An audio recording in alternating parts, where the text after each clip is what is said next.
Hello जी, राम राम जी। कैसे हो आप सब? उम्मीद करते हैं आप सब भी बहुत बहुत अच्छे होंगे, स्वस्थ होंगे, मस्त होंगे।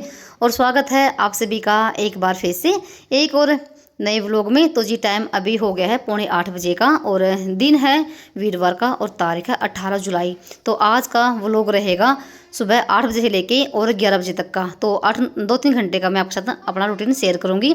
यानी कि साफ़ सफाई भी करनी है मुझे पूरे घर की और साथ में दोपहर का लंच की भी मुझे तैयारी करनी है। तो बने रहिए आप लास्ट तक।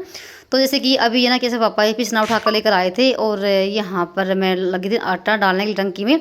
तो अब मुझे दोबारा सफाई करनी पड़ेगी।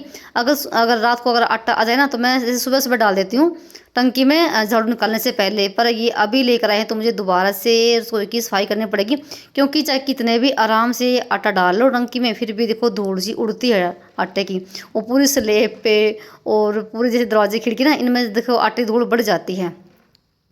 तो जितना आटा टंकी में आता है उतना मैं डाल देती हूँ, बाकी मैं कट्टे में वैसे उठा के रख देती हूँ। तो टंकी में आटा भर दिया है और उसके बाद ना जो बॉक्स है ये आटे वाला तो उसको भी अच्छे साफ़ करके और फिर यहाँ पर रखूँगी।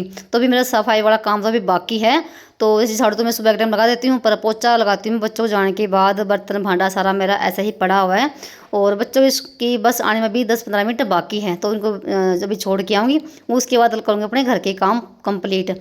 और इस बॉक्स को करके साफ़ और टंकी को अंदर रख दिया है। तो स्पेशल ये आटे वाला ही बॉक्स है और मैंने एक टोकरी सी लगा रखी है, जैसे छाछ वगैरह होता है इकट्ठा उसमें कर लेते हैं। और जो रोटी बासी बच जाती हैं तो अभी थोड़ी देर के बाद ना गायें बाहर आ जाती हैं तो उनको डाल के आऊँगी। और जो आटा बच गया है कट्टे में इसको रख दूँगी मैं ऐसे ही। जब टंकी में आटा ख़त्म हो जाता है तब मैं डाल देती हूँ। तो इसको रख देंगे एक साइड में। तो फिलहाल अभी पहले तो बच्चों का टाइम हो गया बस का, इनको छोड़ के आऊँगी और उसके बाद करूँगी अपने काम। 8 बजने में भी 5-10 मिनट बाकी है। चलिए ध्यान से जाना बेटा, ठीक है। नमस्ते नमस्ते, बाय।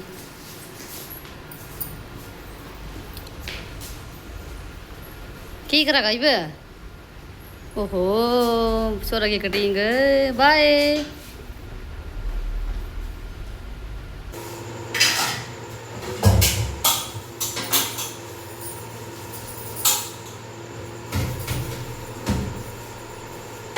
केसस लोग चले गए स्कूल में और उसके बाद सारे बर्तन इकट्ठा करके सिंक में और लगी थी इनको मांजने के लिए। तो सारे बर्तन मेरे मंज चुके हैं और अब धोंगे इनको। और साथ में मैंने ना सुबह से ही मलाई बाहर निकाल रखी है। तो 10 दिन की मलाई इकट्ठा हो रखी है और 2 दिन से मेरे साथ ऐसा हो रखा है जैसे मैं सुबह के टाइम इसको बाहर निकाल देती हूँ ताकि वो नॉर्मल से हो जाए जब इसको मैं बिलोऊँ। और फिर मैं इसको उठा के रख देती हूँ फ्रिज में। पता नहीं इसका नंबर कब आएगा। और एक बहन ने कहा था कि मलाई को जमा कर भी बिलो सकते हैं क्या? हाँ भाई, जो मलाई है ना आप इकट्ठा कर रहे हो 10 दिन की हफ्ते की, उसको आप गर्म कर लीजिए और जैसे इसमें जामुन लगा के और उसको आप बिलो सकते हैं। ऐसे भी कर सकते हैं और नहीं तो जैसे मलाई को बिलो के जैसे मक्खन निकलाएगा तो उसका भी आप घी बना सकते हैं। तो कई तरीके हैं, तो जो आपको आसान लगे वही कर लीजिए। तो मैं तो जैसे मलाई को बिलो के उसका घी बना लेती हूँ, मैं जमाती नहीं हूँ मलाई को। तो यहाँ पर मैंने सारे बर्तन मांज दिए हैं और सिंक को भी अच्छे से साफ़ कर दिया है। फिर जैसे ये सिंक के जो पीछे ये ना दीवार जो टाइलें हैं इनको भी मैं स्पंज से साफ़ कर देती हूँ, क्योंकि ये भी जैसे बर्तन मांजते हैं तो गिल्ली हो जाती है। तो इसको भी मैंने सूखा कर दिया है। और जो यहाँ जहाँ पर मैं ये साबुन वगैरह रखती हूँ विम रखती हूँ तो उसको भी मैंने स्टैंड को भी अच्छे से साफ़ कर दिया है। तो एक बार सुबह के टाइम अच्छे से डीप क्लीनिंग कर दो ना रसोई की तो फिर आपको दिन भर के लिए आपको रिलैक्स मिलेगा, फिर इतनी आपको नहीं सफाई करनी पड़ेगी। तो यहाँ पर जैसे मैं सुबह के टाइम ना बनाए थे पराठे प्याज के केसुस लोग के लिए। आज मैं सब्जी नहीं बनाई है, सब्जी मैं बनाऊँगी दोपहर के टाइम पे।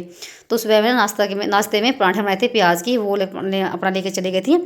तो यहाँ पर जो गैस है वो काफ़ी चिकनी हो रखी थी। जब भी हम पराठे बनाते हैं तो गैस चिकनी हो जाती है। तो मैंने अच्छे से जोड़े के साथ और विम डाल के इसको कर दिया साफ़। और एक ही बार में देखो यहाँ पर मेरी जो गैस है बिल्कुल चमकने लग गई है, चाहे इसमें अपना मुंह भी देख लो इतनी चमक जाती है। तो स्पंज को 2-3 बार धोना पड़ता है तब जाके सफाई होती है। एक बहन ने कहा भी था कि स्पंज को कैसे साफ़ करें। तो भाई जैसे हम कपड़ा साफ़ करते हैं ये भी आसानी से, चाहे आप ना कितनी बार भी इसको साफ़ कर लीजिए उतनी बार ही साफ़ हो जाएगा। और जब आपको लगे कि ज़्यादा ही गंदा हो गया है, चिकना हो गया है, तो आप ना गर्म पानी में इसको धो लीजिए तो बिल्कुल साफ़ हो जाएगा। और ये हफ्ता 10 दिन आराम से चल जाता है स्पंज। तो यहाँ पर काफ़ी देर के बाद ना जैसे 2-3 बार मुझे ये धोना पड़ता है तब जाके सफाई इसकी हो पाती है। जैसे वीडियो में थोड़ा सा एक ही बार में दिखाना होता नहीं तो काफ़ी लंबी वीडियो हो जाती है। इस वजह से और देखो बिल्कुल साफ़ सुथरी मेरी स्लेब हो गई है। तो 15-20 मिनट मुझे लग जाते हैं रसोई की सफाई करने में। जो दीवार है रसोई की, इनको भी मैंने साफ़ कर दिया है और यहाँ पर मैंने दूध छान के रख दिया है गैस पे। तो ये जैसे मैं अभी रसोई में पोछा लगाऊंगी तब तक ये मेरा गर्म होता रहेगा। तो मैं दूध को भी जैसे सुबह के टाइम में गर्म कर देती हूँ, नहीं तो फिर जैसे गर्मी का टाइम है तो फिर ख़राब हो जाता है। और जैसे दूध तो रख दिया गैस पे और जब तक दूध गर्म होगा तो मैं रसोई में ही काम करूँगी। क्योंकि कभी कभी क्या होता है, अगर दूध को हम रख के भूल जाते हैं तो भाई वो निकल भी जाता है, वही बात हो जाती है। नज़र हटी दुर्घटना घटी, दूध का तो ऐसा है। और आज मैं थोड़ी सी अपनी रसोई की डीप क्लीनिंग कर रही हूँ। क्योंकि जैसे 4-5 दिन में 2-3 दिन में तो देखो रसोई की साफ़ सफाई करनी ही पड़ती है। तो पूरी जो टाइल हैं ऊपर वाली स्लैब के ऊपर हैं ये मैंने साफ़ करी हैं। जो बॉक्स के दरवाजे हैं इनको भी साफ़ किए हैं अच्छे से। और फिर जैसे दरवाजे हैं ना ये रसोई का, इसको भी मैंने साफ़ कर दिया था अच्छे से। जैसे ना मैंने इन पे पेंट किया था दिवाली पे, और अभी आपको मैं दिखाऊंगी बिल्कुल पास से। इनका पेंट ना बिल्कुल वैसा ही कि वैसा है और वैसी ही इन पे शाइनिंग आती है। क्योंकि मैं दरवाजे को डेली साफ़ करती हूँ जब मैं पोछा लगाती हूँ। और जी यहाँ पर ना ये दरवाज़ा भी साफ़ हो गया है, सिर्फ ही जाली रह जाती है। तो जाली को मैं जैसे ब्रश के साथ साफ़ कर देती हूँ क्योंकि इनमें भी धूल मिट्टी सी हो जाती है। और दरवाजे ऐसे लग रहे जैसे कि मैंने अभी इन पे पेंट किया हो, बहुत ही अच्छे शाइनिंग आती है। और मैं दिवाली पे पेंट किया था सारे सारे दरवाजे और खिड़कियों पे, और सभी दरवाजे ऐसे ही चमकते हैं। थोड़ी सी हमारी मेहनत तो देखो लगती है। और फिर ना उसके बाद हमारा घर ना बहुत ज़्यादा साफ़ सुथरा रहता है। और फिर मैंने जैसे बीच में ना 2 बाल्टी मैंने कूलर में भी डाल दी है, जैसे टुंटी आई हुई थी। तो ये भी काम ना बीच में करना पड़ता है, और मैं सिर्फ ना 2-3 बाल्टी डालती हूँ इसमें और शाम का जुगाड़ हो जाता है। और फिर यहाँ पर ना लगी थी मैं पोछा लगाने के लिए, और सबसे पहले पोछा लगाया मैंने रसोई में, और रसोई से ही मैं शुरुआत करती हूँ पोछा लगाने की। तो रसोई मेरी बिल्कुल साफ़ सुथरी हो गई है, और अब लगाऊंगी मैं अंदर से शुरुआत करूँगी पोछा लगाने की। और एक बहन का कमेंट ये आया था कि उसने कहा था कि आपकी रसोई ना बहुत ही सुंदर लगती है हमें, जिस तरीके से बना रखी है। तो भाई थैंक यू। तो सभी की देखो रसोई तो सुंदर होती है, किसी की छोटी होती है किसी की बड़ी होती है। तो मेरी रसोई इतनी बड़ी नहीं है, पर जिस भी हिसाब से बनी हुई है बहुत ही अच्छी है। और रसोई में मुझे बहुत ज़्यादा सुकून मिलता है भाई आके। तो सबसे फेवरेट जगह होती है हमारे घर में, एक तो बेडरूम होता है और एक हमारी रसोई होती है मनपसंद की। क्योंकि रसोई भी हमारी ना, जैसे रसोई में ना हमारा आधा ही दिन हमारा रसोई में ही निकलता है। और जब तक रसोई साफ़ सुथरी नहीं होगी तब तक भाई मन भी नहीं करता है दूसरा काम करने के लिए। तो मैं जितनी कोशिश होती है कि भाई भले ही मैं अपने शरीर की सफाई ना करूं, पर रसोई की सफाई अच्छे से करके रखूं, ताकि दूसरा भी देखे कि भी हाँ भाई कुछ तो बात है। तो चलिए उसके बाद आ गई थी मैं अंदर वाले कमरे में। तो बेडशीट को भी मैंने झाड़ के बिछा दिया है, और उसके बाद ना जहाँ पर भी मुझे लगता है कि यहाँ पर डस्ट लगी हुई है, और आजकल ना भाई मच्छर इतने आ रहे ना, अब वो अलग से मच्छर आ रहे हैं जैसे वो बिल्कुल पंख वाले वाइट वाइट से बिल्कुल बारीक बारीक से वो आ रहे हैं। तो जैसे सुबह झाड़ू निकालते हैं तो इकट्ठा बहुत ज़्यादा हो जाते हैं, वो भी ना कहीं कहीं वो पड़े रहते हैं। तो सभी खिड़की दरवाजे को साफ़ कर दिया है, ड्रेसिंग टेबल को साफ़ कर दिया है। तो मैं पोछा लगाने से पहले ना ये काम जरूर करती हूँ, 10-10 15 मिनट में हर चीज़ को देती हूँ ताकि घर बिल्कुल साफ़ रहे। फिर ज़्यादा मेहनत नहीं करनी पड़ती हमें घर में। तो एक बार अच्छे से आप घर में घूम जाइए कपड़ा लेके, तो घर आपका बिल्कुल साफ़ सुथरा लगेगा। और जब आप घर की सफाई करोगे ना बिल्कुल अच्छे से, तो फिर आपको उस टाइम ना ज़्यादा मेहनत नहीं करनी पड़ेगी। तो फिर लगी थी मैं पोछा लगाने के लिए। तो अंदर वाले कमरे में मेरा पोछा लग चुका है, और पोछा मैं हमेशा ही देखो ऐसे लगाती हूँ हाथ से। चाहे मुझे कितना भी लेट क्यों ना हो गया हो, चाहे मेरा कितना भी काम क्यों ना पड़ा हो, भाई पोछा देखो हमेशा ही हाथ से लगाती हूँ। और हाथ से पोछा लगाने के बहुत सारे फ़ायदे ही फ़ायदे हैं, नुकसान देखो कोई नहीं है। तो जैसे आजकल भाई बहुत ज़्यादा वो चला हुआ है ना फैशन। तो जैसे वाइपर से पोछा लगाएंगे, एक वो आता है डंडी वाला, तो उससे पोछा लगाएंगे। तो भाई उससे देखो हमारा शरीर ना एक आलसी भी होता है। देखो वो अलग बात है जिससे नहीं लगता है शरीर भारी है, अगर हम स्वस्थ हैं तब भी हम उसका यूज़ करें तो देखो भाई वो हमारे लिए नुकसान ही करता है। तो जितना हो सके ना पोछा आप हाथ से लगाओगे ना, तो आपकी ना एक एक्सरसाइज सी होती रहेगी, और आपका शरीर भी बिल्कुल फिट रहेगा।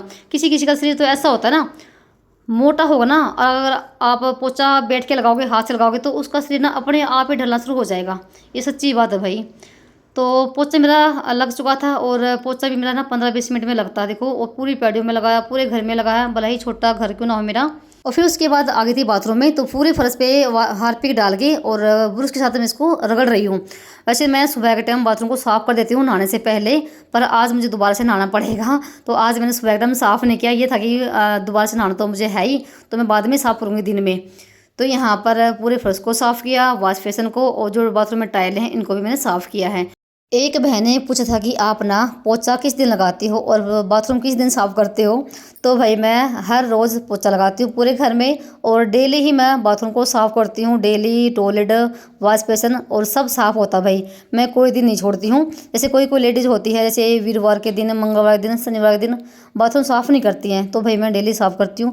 जब हम हर रोज़ बाथरूम को यूज़ करते हैं तो भाई सफाई करने में क्या हर्ज है ना। हर रोज़ हम टॉयलेट भी यूज़ करते हैं, तो भाई सफाई तो देखो करनी बनती है। और हमारा देखो जॉइंट बाथरूम है, इसलिए मुझे सफाई तो हर रोज़ करनी पड़ती है। और जैसे अब जैसे हमारी गली बहुत ज़्यादा बेकार हो रखी है और गली में बुरा हाल हो रखा है, जैसे बाहर से आएंगे और जैसे चप्पल वगैरह लेकर अगर बाथरूम में चले गए तो भाई बहुत ज़्यादा गंदगी फैल जाती है, तो मुझे मिट्टी मिट्टी हो जाती है, तो मुझे बाथरूम तो कई बार साफ़ करना पड़ जाता है। भले ही मैंने रसोई के आगे बोरी भी बिछा रखी है, फिर भी देखो गंदा होता ही है, तो मैं बाथरूम को, घर को डेली साफ़ करती हूँ। मेरे लिए कोई मायने नहीं रखता कि वीरवार है मंगलवार है, तो सफाई सफाई ही होती है। और सफाई, जितनी सफाई घर में रहेगी उतना ही हमारे घर में सुख शांति बरकत देखो बनी रहती है। अच्छा भी लगता है, भले ही सब ना आए तो एक सुकून तो देखो घर में अपने आप में बना ही रहता है। तो उसके बाद आपको दिखा रही हूँ मैं अपना घर, तो देखो बिल्कुल साफ़ सुथरा हो गया है। और मुझे 1 घंटा देखो लग गया था, अभी शायद 10 बजने वाले हो गए होंगे, और मैं लगी थी 8 बजे। और देखो इतना टाइम तो देखो लगता ही है सफाई करने में। और कभी कभी देखो लेट भी हो जाता है, कभी कभी जल्दी भी काम बन जाता है। और आज देखो कपड़े तो मुझे धोने हैं नहीं, वीरवार था, तो उसके बाद मेरा अंदर से लेके पूरा घर बिल्कुल साफ़ हो गया है। फिर जैसे मेरा सारा काम हो चुका था और मैं नहाने के लिए जा रही थी, तभी ना जैसे हमारे घर के सामने ना जो गली है ये, तो उसमें काम कर रहे हैं 4-5 लोग। और फिर उन्होंने बोल दिया कि चाय बना दो, चाय पीनी है। तो यहाँ पे मैंने चाय बनाई है 4 कप, और चाय बन चुकी है। पहले इनको चाय दे के आऊँगी, फिर नहाऊँगी, और उसके बाद फिर मुझे दोपहर के खाने की तैयारी भी करनी है। तो आप अगर वीडियो देखते देखते भाई यहाँ तक आ ही गए हो तो प्लीज़ वीडियो को लाइक कर दीजिए।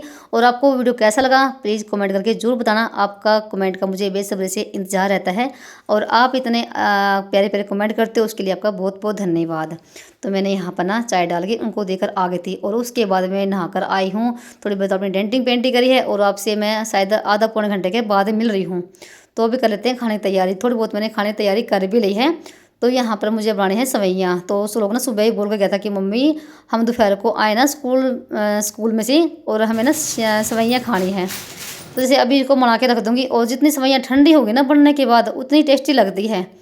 तो यहाँ पर एक साइड में मैंने दूध रख दिया गर्म होने के लिए, और दूसरी साइड में मैंने फ्राई पैन में 2 चम्मच देसी घी की डाल के इसको 5 मिनट हम फ्राई कर लेंगे, यानी कि भून लेंगे घी में। और तब ना बहुत ही टेस्टी हमारी सवैयाँ बनती हैं। और ये 2 तरह की थी, 2 पैकेटों में, जैसे एक तो बिल्कुल वाइट वाली थी और एक थोड़ी सी ना ब्राउन सी रंग की थी। तो दोनों को मैंने 5 मिनट फ्राई किया है देसी घी में, और फिर उसके बाद मैंने गरम गरम दूध में डाल दिया है। अगर आप ना ठंडा दूध डालोगे ना सवैयाँ बनाओगे तो भाई आपका दूध फट जाएगा। तो आपको दूध गर्म कर लेना पहले और फिर इसके अंदर डालना है। तो मैंने पूरा फ्राई पैन साफ़ करके इसके अंदर डाल दिया था, और ये अपने धीमी धीमी आंच पे पकती रहेगी। और साथ में डाल दी मैंने इसमें 1 कटोरी चीनी की। अगर आप भाई ड्राई फ्रूट डालना चाहते हो तो डाल सकते हैं, मेरे पास ड्राई फ्रूट नहीं थे, नहीं डाला मैंने। आपकी देखो मर्जी है, वैसे भी बहुत ही टेस्टी लगती है। तो उसके बाद यहाँ पर चलिए सब्ज़ी की तैयारी कर लेते हैं। और सब्ज़ी में आज बना रही मैं प्याज टमाटर और पनीर की भुजी। सब्ज़ी आज और कुछ नहीं थी, तो मैंने सोचा चलिए आज ना हम पनीर की भुजी बना लेते हैं। जैसे शाम के दिन ना थोड़ा दूध बच गया था, तो मैंने उसका पनीर बना दिया है। और कम से कम ना भी 100 ग्राम तो पनीर हो निकल आया होगा आधी किलो दूध में से। तो बस यहाँ पर जो ये मिक्सर ले रखा है मैंने, इसमें हम बारीक बारीक से अपने प्याज कर लेंगे। और थोड़ी सी मैंने इसमें लहसुन भी डाल दिया था, और 2-3 हरी मिर्च। तो हरी मिर्च नहीं ज़्यादा बारीक हुई, तो प्याज बिल्कुल बारीक बारीक से मैंने कर लिए थे। और यहाँ पर ना चढ़ा दिया फ्राई पैन, और उसमें तेल डाल के तो हम पहले ये प्याज फ्राई करेंगे, उसके बाद टमाटर जो मसाले होते हैं वो डाल देंगे। तो ये सब्ज़ी ना बहुत ही टेस्टी लगती है, और ना बच्चे यही खाना पसंद करते हैं, सब्ज़ी नहीं खाएंगे। पर जो पनीर की भुजी बनती है ना वो बहुत ही टेस्टी लगती है, और वो खा भी लेते हैं आराम से। तो यहाँ पर मैंने 1 टमाटर और इसमें सारे मसाले मिला दिए हैं, और ये हमारा पनीर है।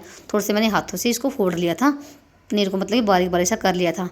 प्याज भुनने के बाद ना यहाँ पर टमाटर और जो मसाले थे हमारे वो डाल दिए हैं। मसाले को पकाने के बाद जो ये पनीर था इसको भी मैंने डाल दिया है। तो 10-15 मिनट के बाद ना ये प्याज टमाटर और पनीर की जो भुजी थी ये हमारी बनकर हो गई है तैयार। तो यहाँ पर जो सवैयाँ हैं ये भी हमारी बन चुकी हैं। जब तक बच्चे आएंगे तो ये ठंडी आराम से हो जाएगी। गाँव में ना 12 बजते ही दोपहर के खाने की तैयारी शुरू हो जाती है। तो मेरा इतना खाना तो मेरा बन चुका है और सिर्फ मेरी रोटी बनाई रह जाएगी। रोटी बनाऊंगी मैं 12-1 बजे के आसपास में। चलिए ये था मेरा आज का रूटीन और आप सभी को कैसा लगा बताना कमेंट करके। चलिए मिलते हैं एक और नए ब्लॉग में, तब तक के लिए बाय बाय, राम राम जी।